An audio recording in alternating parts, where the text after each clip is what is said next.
Hey, welcome back, everybody. Of course, you know me. My name is Dr. Keith McNally. This is Coach's Corner. I'm here with, and I got to get this right, Ola ElKhhatib. Yes. Yeah, all right. Okay, good, because I grew up in Philadelphia and I cannot pronounce names for nothing. But I do make it an effort because I talk with people all over the globe because their stories are powerful, their stories are important, and we want to talk about your story today. Now, I know you just finished your master's degree, and we're going to get into that. And I've been following you on LinkedIn, and your passion is in the education and specifically the people who are trying to make an impact in the classroom. Let's have that conversation. First, introduce yourself, get your last name right, and then let's dive in. You said it absolutely right, Dr. Keith. It's Ola ElKhhatib. Thank you so much for having me today. I've been really excited to meet with you and to speak about my humble experience. So, I have done 2 years of teaching in Saudi Arabia. It was local teaching in public schools. However, I did have experience as a teacher informally with the British educational system, as I have 8 siblings and I'm the eldest of 9. Well, Um, so therefore, I have been always a teacher, a private tutor, and I started actually attending their parents' evenings since I was in grade 6 or 7, around that age. And for me now, speaking about it, it sounds very easy to just go and ask the teacher, how's your sibling doing? But back then, oh my God, it was such a complex process. It's you want to make sure that you satisfy the teacher, and you want to make sure that you don't hurt your siblings' feelings, and you want to take that feedback and constructively build on it. It's not something easy for a teenager. right, right, right. Yeah. And I realized that that's why education, with my relationship with education, doesn't really feel like work versus life. It feels like work within life, or they're both very integrated with each other. And this is why really the word work life balance, it never resonates with me. It's not that I want people to work forever, but I just want them to be as happy in education, just as happy they are with their families. And it sounds Well, like, I think you said it perfectly. Work within life. I think there could be no yeah. better mixture of the two. That was perfectly said. I just think, if you are 100% happy with your family, why can't you be 100% happy with your work, family, in schools as well? It's very similar conditions. We are with children within our family context. We are again with those beautiful human beings, those undeveloped, needy human beings in schools. So why aren't we enjoying the same level of happiness, really? Agreed. And so, what are you doing now with your master's degree? So, what inspired you to go again beyond go back into school? And then how do you see yourself using that new set of knowledge and skills to empower people in the classroom? So I did 6 years so far of international teaching here in Dubai, besides the 2 years that I have done formally in Saudi Arabia. So that is a total of 8. And I knew since I was a fresh graduate with the highest GPA in the College of Education for my bachelor's degree, it was 419 out of 5. uh, and it was crazy. I did it with blood, really, with over it was over my dead body that I did it. But then I knew that since then that I was going to pursue a master's degree, and I couldn't wait for it, but I wanted to do it from an internationally accredited university where the communication language is English. Okay. And I did it because my journey with English has been more of self-learning. I was educated in public schools in Saudi Arabia because they actually hunted me. They were eager to have top performers. I was in a VIP school where you actually get paid to learn there. So it's not just a scholarship where you don't pay fees. No, they pay you because you're learning there. But that was, of course, that was also serving the agenda there back then, because it was very focused on certain subjects. Okay. Anyway, when I started teaching in the international context, there was a big gap between what I was prepared for and the challenges that we are faced with on a day-to-day basis. So, as a fresh grad, you would always doubt yourself. You would say, maybe I'm not equipped for this, maybe I'm not prepared. Although you then forget all about your strengths. You forget about your years and years of experience, the formal and informal ones. You forget about your passion, you forget about your academic achievements. You just all the time you just think, maybe I'm not prepared enough. Hmm. So okay, let's do the masters and let's rush, let's do it quickly. So I've been here for 2 years. That was it. I did the IELTS, which is for non-native English speakers. And as soon as the first time I did it, by the way, my score didn't qualify me to go to the university.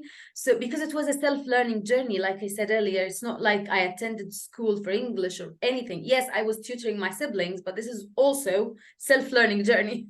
So I did it again, and I did a course with the British Council in Cairo, and it was very intense. But then finally, as soon as I got the score, I put my name for it and I was accepted.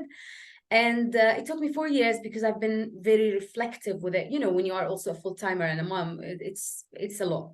So even with the master's, Keith, the answers I was able to find were not enough. Explain.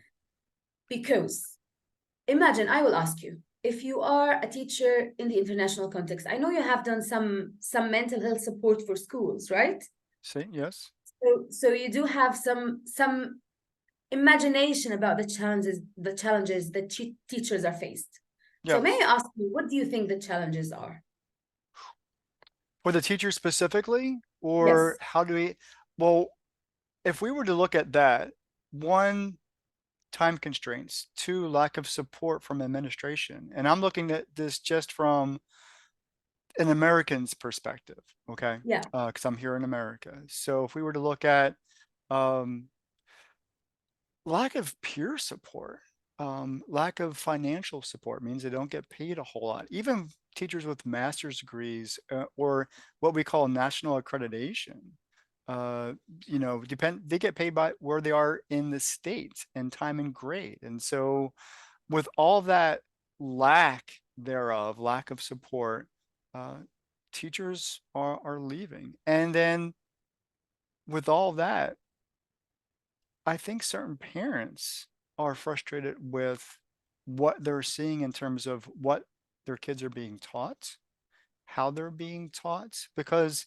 we still use, I don't want to take over the conversation.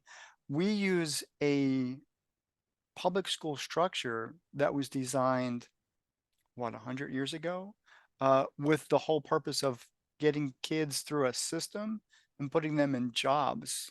So we use what was traditionally called a factory-based educational system and nothing more. Now that we're in 2023, the 21st century, we should be looking at education from an entirely new and dynamic perspective. And so I'm going to leave it there. Thank you so much. You didn't take up the time or anything. You actually added a lot because you summarized everything that I was going to say in a very beautiful way. So here is the thing, Dr. Keith. The time restraint is obvious. Nobody can deny against that. But what if there is a way to actually allow teachers to prioritize and set boundaries? How do we go about doing that? They wouldn't leave. What's that? So that they wouldn't leave. Well, how do we go about doing that? I mean, there has to be a balance of power between the classroom teacher and the administration in terms of how they're going to do that. Well, Do you have a solution? here's the thing. Administration themselves, it's easy to look from the outside and judge, okay? But when you also work closely with them, the same complaints that teachers have from administration that they do to us as teachers, well, they are experiencing the same with policymakers. Mm-hmm. It's Okay. it's it's a cycle. It's like a loop where everybody is ruining the life of their subordinates, and they are not just the enemy or the bad guy. They are also victims. Hmm. And somebody has to break the cycle, because unfortunately, in some contexts, it reaches to an extent where even students and young people are being victims as well. And that's where people start to wake up and like say no. But as long as they see just adults Mhm. suffering, people tend to ignore it. And say it's And okay. Welcome to the club. Yeah.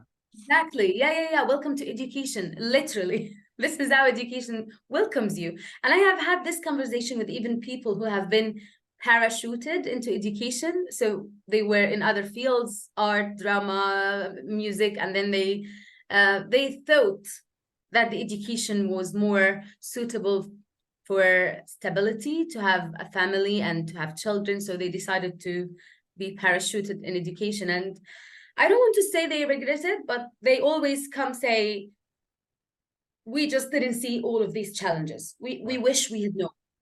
And that's a good way of So putting it. Yeah.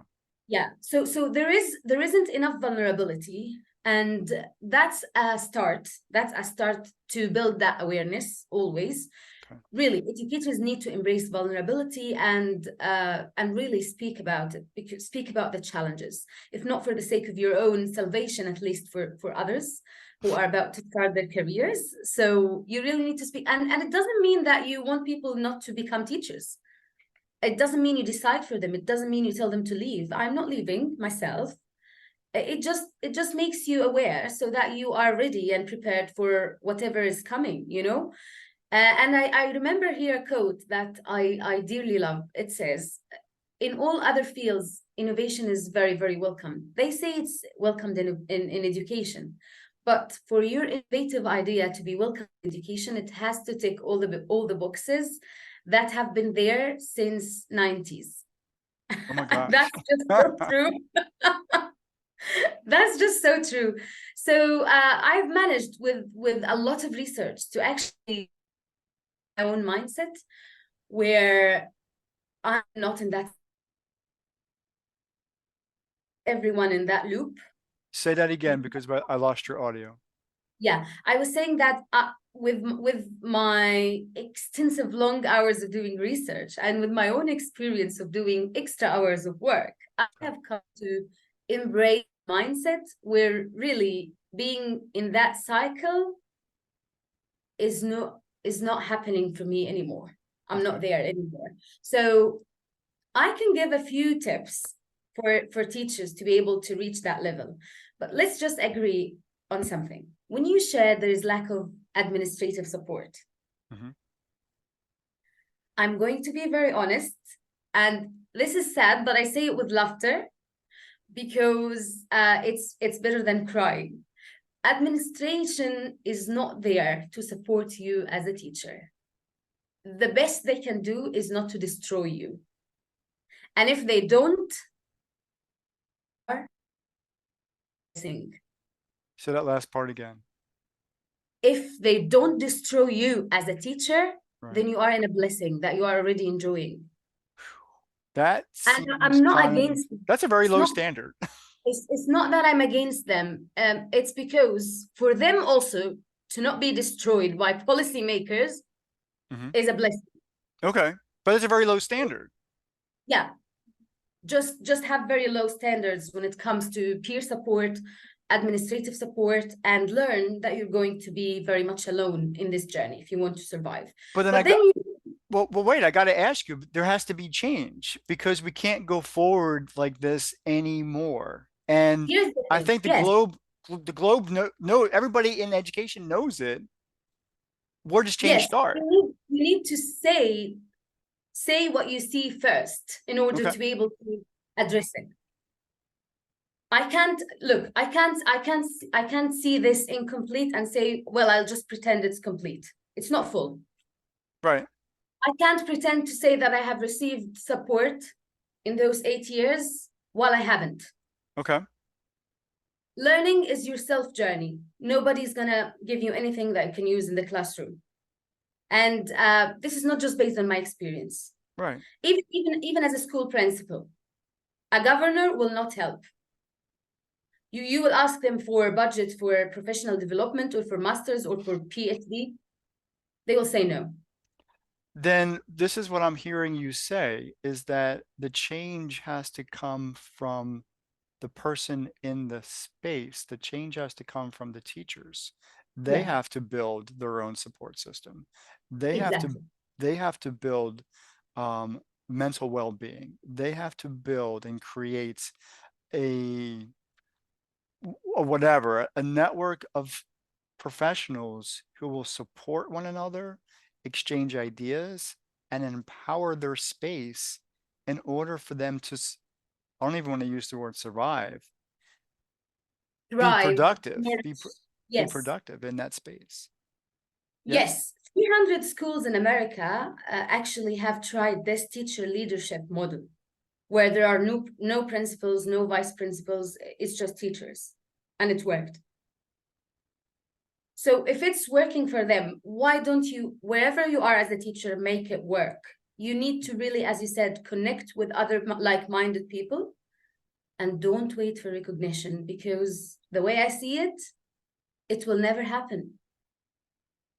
You take ownership of your own life and of your students' learning journey as well, because teachers are giving so much, and sometimes they are giving more than they should. You know why?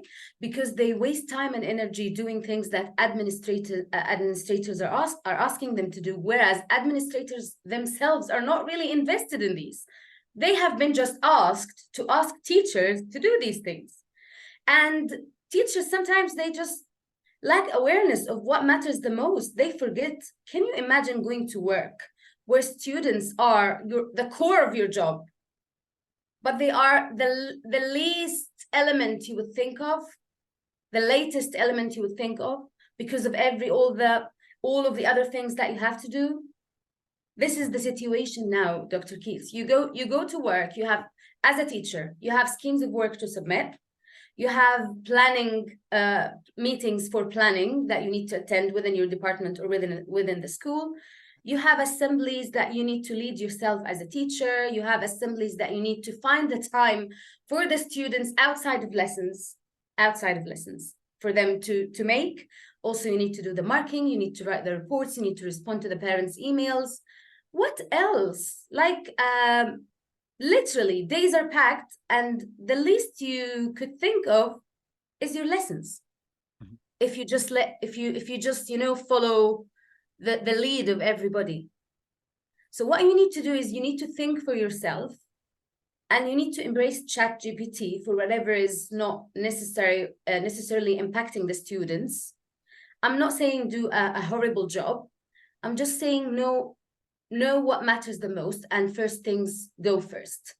Because sometimes I found myself in that position myself, where I have invested a week of sleepless nights writing a 10K department handbook, 10K words, and not even a thank you was said. Why? Because the person who asked me to do it was asked to do it, and the person who asked the person to do it was just asked to do it. And it's not for the impact on student learning, it's for political reasons. So if I had known this back then, I was pregnant. And I spent every day after work until 12 a.m. working on it for a week with a very big tummy. It was a torture. It wasn't fun. I was, at some point at 12 a.m., I was crying before sleeping of tiredness.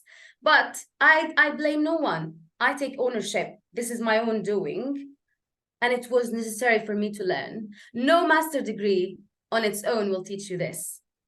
It's being in the loop with a master, with a kid, and with a full-time job, with a coaching training, that, oh my God, all of this, oh my God, this will force you to have that awareness. It will force you to stop and sharpen the knife and be like, what's needed and what's not. And if I'm just to go back in time, I'm not saying I wouldn't have done any of this. I would have just used whatever online resources that are out there and just work smart. Don't work hard. Work hard only in the classroom, okay? That's where you really need to work hard, because you can't just work smart with children. When you have 25 or 30 children in the classroom, you really need to work hard and to give it 100%. But other than that, save your energy.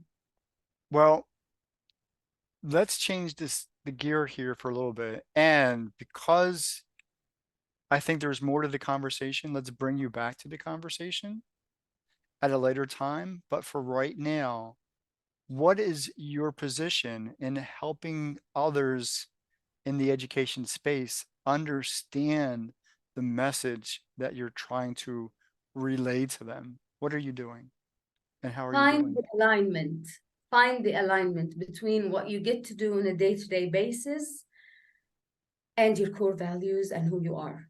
And because if you don't, you will be in that loop where you're being a victim, but then you're victimizing others yourself. Okay. So really find the alignment between what you get to do on a day-to-day basis and your core values and who you are. Where can people find you? Where are you on the web? I'm always there, like a homeless person on LinkedIn. You can always reach me. And I'll send you my email as well, Dr. Keith. They can always email me as well. Okay, so the best place to find you is on LinkedIn. Yes. Okay, fantastic. For those of you who are watching and listening, Ola will be back because she has much more to say. Until then, please connect with her. She has great content on LinkedIn and she is very passionate about her message and her purpose. Until next time, have a great day. Take care. Thank you.